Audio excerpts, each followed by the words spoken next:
প্রবল বর্ষণ এবং উজান থেকে নেমে আসা পাহাড়ি ঢলে মৌলভীবাজার জেলায় তৃতীয়বারের মতো বন্যা ভয়াবহ আকার ধারণ করেছে।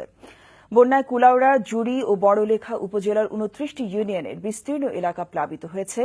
পানিবন্দী হয়ে পড়েছে ৩ উপজেলার কয়েক লাখ মানুষ। অনেকে নিজ বাড়িঘর ছেড়ে উঠেছেন আশ্রয়কেন্দ্রে। মৌলভীবাজার থেকে SM উমেদ আলীর পাঠানো রিপোর্ট। মার্চের দ্বিতীয় সপ্তাহে আকস্মিকভাবে সোনাই, কন্টিনালা, জুড়ি ও কুশিয়ারা নদী দিয়ে আসা পাহাড়ি ঢলে সৃষ্ট বন্যা বড়লেখা, জুড়ি ও কুলাউড়া উপজেলায় এখন ভয়াবহ আকার ধারণ করেছে। একের পর এক প্রাকৃতিক দুর্যোগে খেটে খাওয়া মানুষ সব হারিয়ে সীমাহীন দুর্ভোগ পোহাচ্ছেন। হাওরপাড়ের ৩ উপজেলার মানুষ দীর্ঘস্থায়ী বন্যায় চরম উদ্বেগ উৎকণ্ঠায় রয়েছেন। বন্যার পানিতে তলিয়ে গেছে এলাকার অধিকাংশ বাড়িঘর, শিক্ষা প্রতিষ্ঠান ও রাস্তাঘাট। অনেকেই নিজ নিজ বাড়ি ছেড়ে আশ্রয় নিয়েছেন আশ্রয় কেন্দ্রে। বন্যার দুর্গত এলাকায় এখনো সরকারি ত্রাণ সহায়তা দেওয়া হয়নি বলেও অভিযোগ রয়েছে। সরকার দিলেন আমরা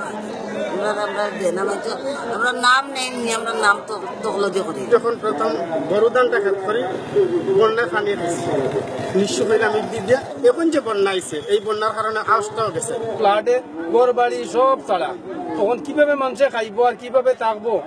বন্যা উপদ্রুত এলাকা পরিদর্শন শেষে স্থানীয় প্রশাসনের কর্মকর্তারা ক্ষতিগ্রস্তদের সব ধরনের সহায়তার আশ্বাস দিয়েছেন। এখন পর্যন্ত আমরা প্রায় ১০৩ মেট্রিক টন জিআর চাল পেয়েছি।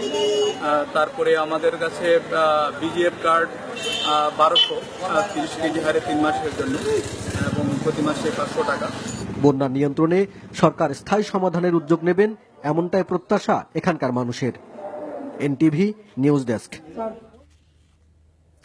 দর্শক, বন্যার সার্বিক পরিস্থিতি জানতে আমরা এখন টেলিফোনে কথা বলছি আমাদের স্টাফ করেসপন্ডেন্ট SM উমেদ আলীর সাথে। উমেদ, বন্যায় ক্ষতিগ্রস্ত এলাকার যে সার্বিক পরিস্থিতি সেটি আমাদেরকে জানাবেন। আর এই যে সামগ্রিক ভয়াবহতা যেটি আমরা দেখতে পাচ্ছি, এক্ষেত্রে প্রশাসনের পক্ষ থেকে কোনো সহায়তা নেওয়া হয়েছে কি? জসিন্তা, আপনি যেটি বলেছেন, এ ধরনের বন্যা ২০১৪ সালে হয়েছিল। আপনি নিশ্চয়ই জানেন, এখানে বলেছেন বন্যায় কুলাউড়া, জুড়ি এবং বড়লেখার ২৯টি ইউনিয়নের মধ্যে সবচেয়ে বেশি আক্রান্ত হয়েছে ১৮টি ইউনিয়ন। বন্যায় সর্বশেষ যেটি আমি জেনেছি, জুড়ি উপজেলা পরিষদের ভিতর পানি প্রবেশ করেছে। সেখানের কার্যক্রম তারা এই ভবনের দোতলায় চালাচ্ছেন। এছাড়া কুলাউড়া পৌর এলাকার অন্তত ৩টি ওয়ার্ড প্লাবিত হচ্ছে। জেলা সদরের সাথে সড়ক যোগাযোগ বিচ্ছিন্ন রয়েছে। বড়লেখার এসব এলাকার অধিকাংশ বাড়িঘরে পানি উঠেছে এবং ২ থেকে ৬ ফিট পানির নিচে তলিয়ে আছে। এছাড়া বড়লেখা, জুড়ি, কুলাউড়া উপজেলা পরিষদের চেয়ারম্যান ও ইউএনওর সাথে আমার কথা হয়েছে। তারা জানিয়েছেন এই উপজেলায় অন্তত 10টি আশ্রয়কেন্দ্র খোলা হয়েছে। বন্যা আক্রান্ত মানুষের মধ্যে এ পর্যন্ত পর্যাপ্ত ত্রাণ তারা বিতরণ করেছেন। অপরদিকে পানি উন্নয়ন বোর্ডের নির্বাহী প্রকৌশলীর সাথে আমার কথা হয়েছে। তিনি আমাকে জানিয়েছেন কুশিয়ারা নদীর পানি বিপদসীমার উপর দিয়ে প্রবাহিত হচ্ছে। কুশিয়ারা নদীর পানি কমলে এই এলাকায় বন্যার উন্নতি হবে। এই ছিল যিনি আমার কাছে সর্বশেষ তথ্য। উমেদ, আপনাকে ধন্যবাদ।